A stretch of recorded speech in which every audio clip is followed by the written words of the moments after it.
ಇನ್ನು TV channel ಮೇಲೂ ಕೂಡ ಇಸ್ರೇಲ್ನ ಕ್ಷಿಪಣಿಗಳ ಅಟ್ಟಹಾಸ ಮೆರೆದಿದ್ದಾರೆ. ಕ್ಷಿಪಣಿ ದಾಳಿಗೆ ಬೆಚ್ಚಿ ಬಿದ್ದಿದೆ ಸುದ್ದಿವಾಹಿನಿ ಗಡಗಡ ಆಗಿರುವಂತದ್ದು. ಚಾನೆಲ್ ಮೇಲೂ ಕೂಡ ಇಸ್ರೇಲ್ನ ಕ್ಷಿಪಣಿ ದಾಳಿಗಳ ಅಟ್ಟಹಾಸ ಮೆರೆದಿದ್ದಾರೆ. ಇದೀಗ ಕ್ಷಿಪಣಿ ದಾಳಿಗೆ ಬೆಚ್ಚಿ ಬಿದ್ದಿದ್ದಾರೆ. ನ್ಯೂಸ್ ಓದ್ತಾ ಇದ್ದಂತಹ ನಿರೂಪಕಿ ಕಚೇರಿಯ ಗಡಗಡವಾಗಿದೆ. ಈ ಒಂದು ಸಂದರ್ಭದಲ್ಲಿ ಇರಾನ್ನ ಸರ್ಕಾರಿ ಸುದ್ದಿ ಪ್ರಸಾರ ಕಚೇರಿ ಛಿದ್ರವಾಗಿರುವಂಥದ್ದು ನೀವು ನೋಡ್ತಾ ಇರಬಹುದು ದೃಶ್ಯದಲ್ಲಿ. ಯಾವಾಗ ಕ್ಷಿಪಣಿ ದಾಳಿ ಆಯ್ತು ಆಗ ನ್ಯೂಸ್ ಅನ್ನ ಓದ್ತಾ ಇದ್ದಂಥ ನಿರೂಪಕಿ ಕೂಡ ಎದ್ದು ಓಡೋಗಿದ್ದಾರೆ. ಆ ರೀತಿಯಾಗಿ ಯುದ್ಧದ ಕಾರ್ಮೋಡ ಆವರಿಸಿಕೊಂಡಿರುವಂಥದ್ದು. ಇಸ್ರೇಲ್ ದಾಳಿಗೆ ಹೊತ್ತಿ ಉರಿದಿದೆ ಸುದ್ದಿ ಪ್ರಸಾರದ ಕಚೇರಿ.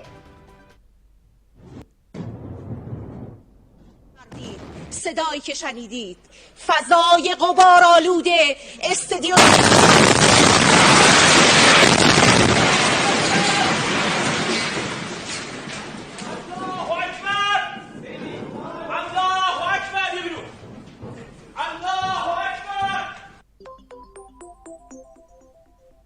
که شنیدید صدای متجاوز به خاک وطن، صدای متجاوز به صدای حق و حقیقت است.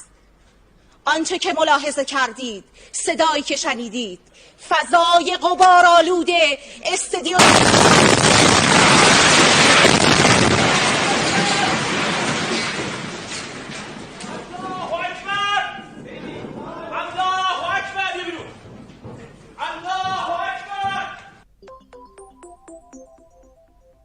که شنیدید صدای متجاوز به خاک وطن، صدای متجاوز به صدای حق و حقیقت است.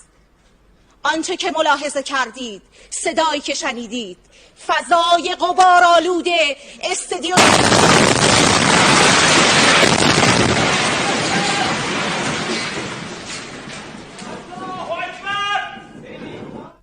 ನಾಗರಿಕರನ್ನ ಗುರಿಯಾಗಿಸಿಕೊಂಡು ದಾಳಿ ಮಾಡಿದಂಥ ಒಂದು ಸಂದರ್ಭಕ್ಕೆ ಇಸ್ರೇಲ್ ಕೂಡ ಟೆಹ್ರಾನ್ನಲ್ಲಿರುವ ಇರಾನಿನ ಸರ್ಕಾರಿ ಟಿವಿ ವಾಹಿನಿಯ ಮೇಲೆ ದಾಳಿಯನ್ನ ನಡೆಸಿತ್ತು, ಬಾಂಬ್ ದಾಳಿಯನ್ನ. ಈ ವೇಳೆ ಯಾರು ಸುದ್ದಿ ನಿರೂಪಕಿಯಾಗಿರ್ತಾರೆ ಆ ಟೈಮ್ನಲ್ಲಿ ಅವರು ನ್ಯೂಸ್ನ ಓದ್ತಾ ಇರ್ತಾರೆ ಲೈವ್ನಲ್ಲಿ. ಆ ಒಂದು ಸಂದರ್ಭದಲ್ಲಿ ಯಾವಾಗ ಕ್ಷಿಪಣಿ ದಾಳಿ ಆಯಿತು, ಬಾಂಬ್ ದಾಳಿ ಆಯಿತು, ನಿರೂಪಕಿ ಕೂಡ ಎದ್ದು ಓಡೋಗಿರೋಂಥದ್ದು.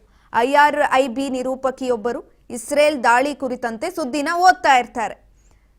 ಇಸ್ರೇಲ್ ಯಾವ ರೀತಿ ದಾಳಿ ಮಾಡ್ತು, ನಾವು ಯಾರಿಗೂ ಕೂಡ ಎದ್ರಲ್ಲ, ನಾವು ಕೂಡ ಪ್ರತಿ ದಾಳಿಯನ್ನ ಊಡ್ತೀವಿ, ಈ ರೀತಿಯಾದಂಥ ನಿರೂಪಣೆಯನ್ನ ಮಾಡ್ತಾ ಇದ್ರು. ಈ ಸಂದರ್ಭದಲ್ಲಿ ದಾಳಿ ಆದಂಥ ಸಂದರ್ಭದಲ್ಲಿ ಅವರು ಕೂಡ ಎದ್ದು ಓಡೋಗಿದ್ದಾರೆ. ಕಟ್ಟಡದ ಮೇಲೆಯೇ ಇಸ್ರೇಲ್ ವಾಯುಸೇನೆ ಬಾಂಬ್ ದಾಳಿಯನ್ನ ನಡೆಸಿರುವಂಥದ್ದು. ದಾಳಿ ಆಗುತ್ತಿದ್ದಂತೆ ನಿರೂಪಕಿ ಎದ್ದು ಓಡೋಗಿದ್ದಾರೆ. ನೀವು ನೋಡ್ತಾ ಇರ್ಬೋದು ದೃಶ್ಯದಲ್ಲಿ. ಅವರು ಸಾಮಾನ್ಯವಾಗಿ ನ್ಯೂಸ್ನ ಓದ್ತಾ ಇದ್ರು ಲೈವ್ನಲ್ಲಿ. ಯಾವಾಗ ಬಾಂಬ್ ದಾಳಿ ಆಯ್ತು ಅವರು ಎದ್ದೊಡೋಗ್ತಾ ಇದ್ದಾರೆ. ಭಯ ಆಯ್ತು ಅವ್ರಿಗೂ ಕೂಡ. ಒಟ್ಟಾರೆಯಾಗಿ ಅಲ್ಲಿನ ಕಟ್ಟಡ ಸಂಪೂರ್ಣವಾಗಿ ಭಸ್ಮವಾಗಿದೆ ದಾಳಿಗೆ.